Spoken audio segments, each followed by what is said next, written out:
தீபம் YouTube channel நண்பர்களுக்கு அனைவருக்கும் வணக்கம். இந்த வீடியோ தொகுப்பில் நம்ம என்ன பார்க்க போகிறோம்னா, நினைத்த காரியங்கள் நடக்க கருங்குட்டி சாத்தானுடைய மந்திரம் தான். இந்த மந்திரத்தை நம்ம பார்க்குறதுக்கு முன்னாடி நம்ம சேனலை சப்ஸ்கிரைப் பண்ணாதுங்க, சப்ஸ்கிரைப் பண்ணுங்கள். ஆல் என்ற பெல்லைக்கை கிளிக் பண்ணுங்கள், லைக் பண்ணுங்கள், கமெண்ட் பண்ணுங்கள், ஃப்ரெண்ட்ஸுக்கு ஷேர் பண்ணுங்கள். தொடர்ந்து உங்கள் ஆதரவு கொடுங்க. இன்னும் மேலும் நம்ம நிறைய வீடியோக்கள் இன்னும் போடணும், நல்ல நல்ல வீடியோக்களாக. சரிங்களா? அதனால் உங்கள் ஆதரவு நம்மளுக்கு என்றைக்கும் வேணும். இப்போ வாங்க வீடியோக்குள்ளே போகலாம். இந்த நினைத்த காரியங்கள் நடக்கும் கருங்குட்டி சாத்தானோட மந்திரம்னு பார்த்தீங்கன்னா, முதல்ல இந்த கருங்குட்டி சாத்தான் எதுக்குன்னு பார்த்தீங்கன்னா, நம்ம ஒரு விஷயம் நினச்சிருப்போம், ஒரு வேண்டுதல் இருக்கும், ஒரு ஏதாச்சும் ஒரு நம்ம மனசுக்குள்ளே ஏதாச்சும் ஒரு எண்ணங்கள், ஒரு விஷயங்கள் நடக்கணும் அப்படின்னு ஆசைப்படுவோம். அப்படி ஆசைப்படுற விஷயங்களை நடத்தி கொடுக்கறதுக்காக இந்த கருங்குட்டி சாத்தான் ரொம்ப ரொம்ப விசேஷமானது. இந்த சாத்தான் பார்த்தீங்கன்னா, ஒரு சாத்தான் ஒரு கருங்குட்டி சாத்தான்னா, இது ஒரு குட்டியிலே பல வகை இருக்குது. அதில் ஒரு வகையான இது கருங்குட்டி சாத்தான். இது எந்த ஒரு பிரச்சனையும் இல்லை. நீங்கள் எந்த விஷயம் நினச்சாலும், எந்த காரியத்தை நினச்சாலும் உடனடியாக உடனே 3 நாட்களுக்குள் இது நடத்தி கொடுக்கும். அல்லது நீங்கள் விரத நாட்களில் விரதம் இருந்து முதல் நாளில் விரதம் இருந்து ஸ்டார்ட் பண்ணிங்கன்னா, 48வது நாள் முடிக்கிறீங்கன்னா, அந்த 48வது நாளுக்குள்ளே கூட இந்த நீங்கள் மனசில் நினைச்ச காரியங்களை நடத்தி கொடுத்துரும். சரிங்களா? அதனால் இது ரொம்ப ரொம்ப பவர்ஃபுல். நம்பிக்கையாக செய்யுங்க, நிச்சயம் நடக்கும். சரிங்க. இது என்றைக்குங்க செய்கிறதுன்னு பார்த்தீங்கன்னா, ஒரு அமாவாசை நாளில் தாங்க செய்யணும். ஏன் அமாவாசை நாளில் நம்ம செய்கிறோன்னா, அமாவாசை அன்னைக்கு செஞ்சால் தான் 100க்கு 100 வேலை செய்யும். சரிங்களா? இப்போ ஸ்க்ரீனில் தெரியுது பாருங்கள், இது தாங்க கருங்குட்டி சாத்தானுடைய எந்திரம். இந்த எந்திரத்தை ஒரு தாமரை தட்டுலையோ இல்லை ஒரு செம்பு தகட்டுலையோ ஈயன் தகட்டுலையோ வரைஞ்சிக்கணும். சரிங்களா? அப்படி இல்லைன்னா செப்பு தகட்டில் கூட வரைஞ்சிக்கலாம். வரைஞ்சிக்கின்னு நீங்கள் என்ன பண்ணுங்கள், இந்த தகடுக்கு சாப நிவர்த்தி பண்ணணும். தகடுக்கு சாப நிவர்த்தி பண்ணி முடிச்சுட்டு, சாப நிவர்த்தினா அபிஷேகம் பண்ணணும். அபிஷேகம் பண்ணிட்டு தான் சாப நிவர்த்தி. அபிஷேகம் என்னென்ன பண்ணணும்?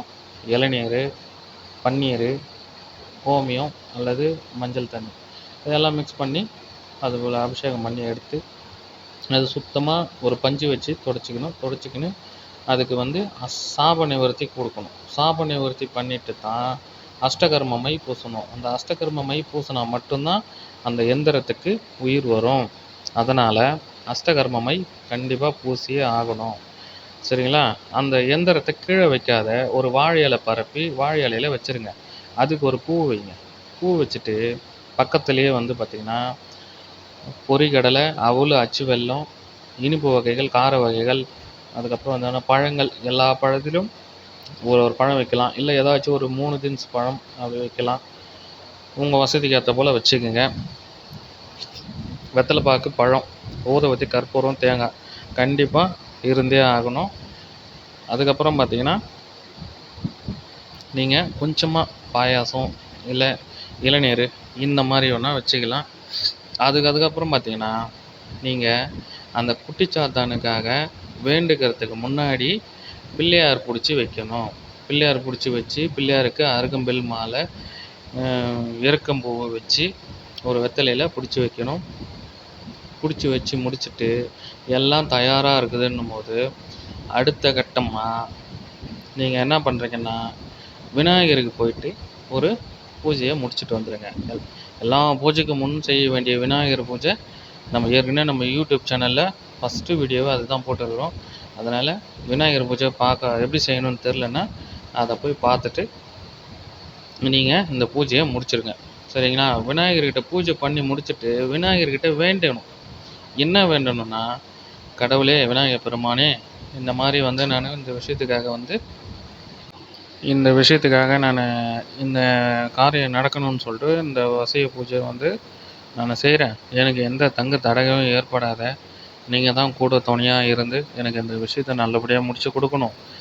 நான் செய்கிற எந்த வேலையாக இருந்தாலும் சித்தியாகி நல்லபடியாக எந்த தடையும் ஏற்படாத எனக்கு துணையாக இருந்து நடத்தி கொடுக்கணும்னு ஒரு வேண்டுதல் வச்சுருங்க.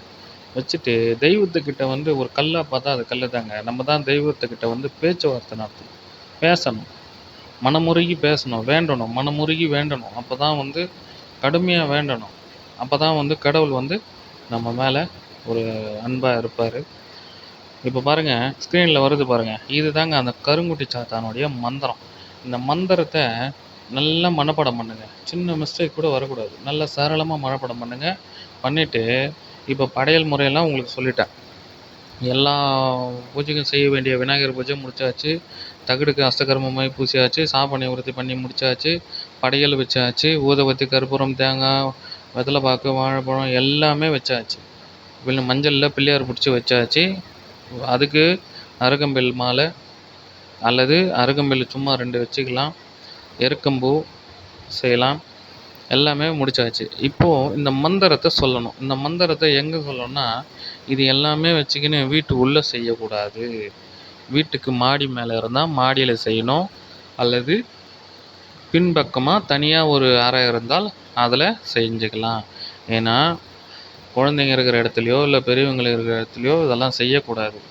ஏன் நான் விநாயகர் பூஜை பண்ண சொல்கிறேன்னா, எல்லா பூஜைக்கும் முன்னாடி முதல்ல விநாயகர் பூஜை நான் பண்ண சொல்கிறதுக்கு காரணம் என்னென்னா, ஒரு சில தெய்வங்கள் ஆக்ரோஷமானது. அந்த தெய்வங்களை சாந்தப்படுத்தக்கூடிய சக்தி விநாயகருக்கு மட்டும்தான் உண்டு.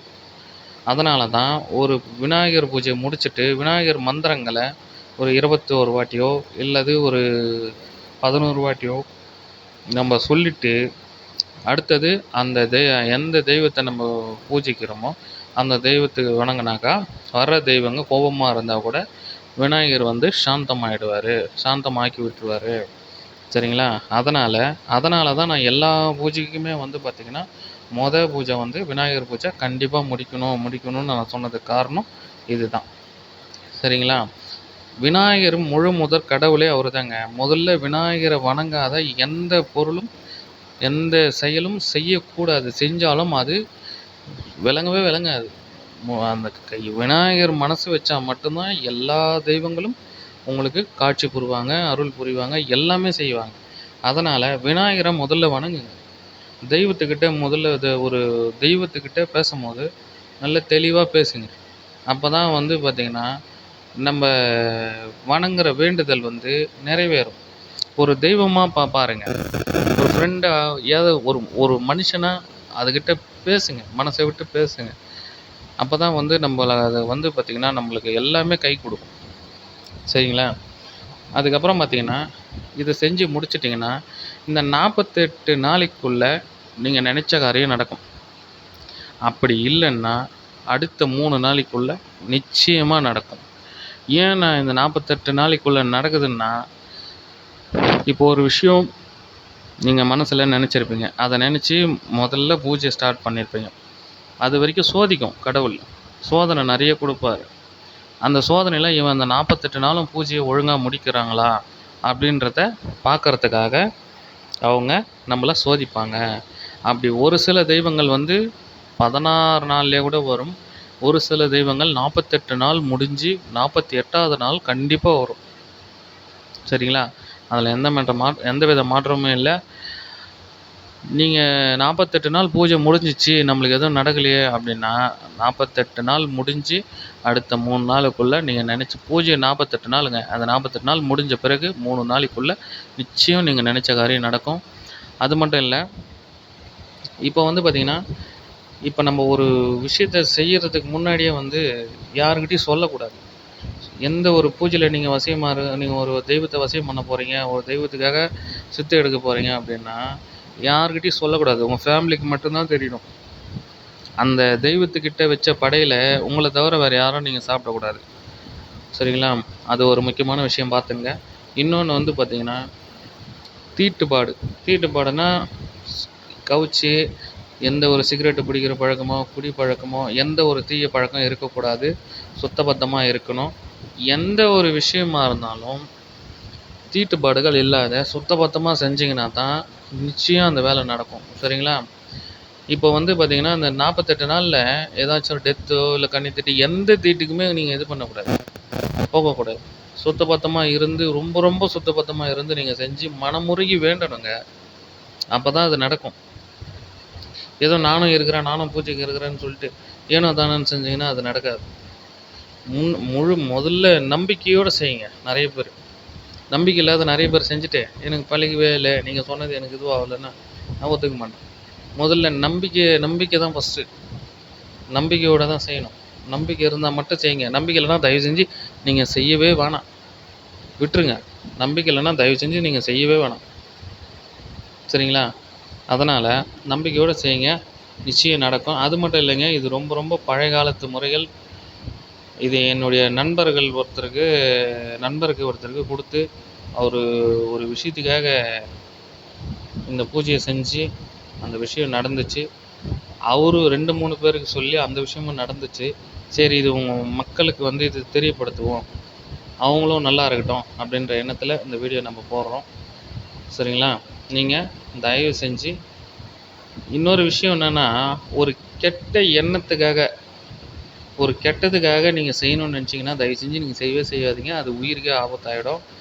அந்த கெட்ட எண்ணத்தோடு நீங்கள் செய்யணுன்னா செய்யவே முடியாதுங்க. நல்லதுக்காக மட்டும், நல்ல எண்ணங்களுக்காக மட்டும் நீங்கள் நல்ல விஷயங்களுக்குமாக மட்டும் நீங்கள் செய்யுங்க. நிச்சயம் இது கை கொடுக்கும். ஏன்னா இவ்வளோ சித்தர்கள் வந்து, அதாவது 18 சித்தர்களும் உருவாக்கிய அந்த மாந்திரிகம் என்னும் கலை வந்து மக்கள் நலனுக்காக மட்டும்தான். அதை வந்து யாரும் தப்பாக பயன்படுத்திடக்கூடாதுன்னு எல்லாத்துக்குமே ஒரு சாபக்கட்டு வச்சுக்கிறாங்க. அந்த சாபத்தை நீக்கிட்டு தான் நம்ம அதை செய்கிறோம். ஒரு மூலிகைக்கும் சாபம் உண்டு. மூலிகை சாப நிவர்த்தி பண்ணி தான் அந்த மூலிகை பிடுங்கணும். எந்திரத்துக்கும் சாப நிவர்த்தி இருக்குது. எல்லா விதமான இதுக்கும் சாப நிவர்த்தி இருக்குது, சரிங்களா? மந்திரங்களுக்கு கூட சாப நிவர்த்தி இருக்குது. மந்திரங்களுக்கு கூட சாப நிவர்த்தி இருக்குது.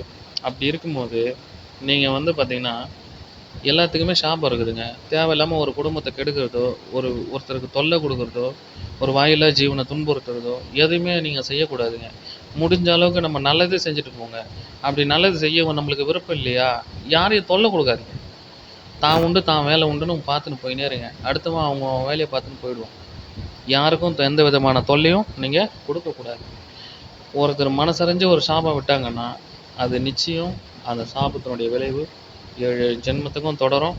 அது மட்டும் இல்லைங்க, எந்த ஒரு மனசும் நோகடிக்கக்கூடாது, யாரையும் துன்புறுத்தக்கூடாது. மக்கள் நலனுக்காக தான் அந்த மாந்திரிகம், மக்கள் அழிக்கிறதுக்காக இல்லை, சரிங்களா? மக்களுடைய வாழ்வாதாரம் எல்லாமே வந்து பார்த்திங்கன்னா மக்கள் வாழணும். மக்கள் வந்து எப்பவுமே சந்தோஷமாக வாழணுன்றதுக்காக தான் இந்த மாந்திரிகம்.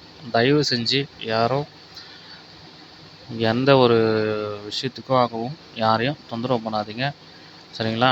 இந்த வீடியோ உங்களுக்கு ரொம்ப பிடிச்சிருந்ததுன்னா தொடர்ந்து லைக் பண்ணுங்கள்.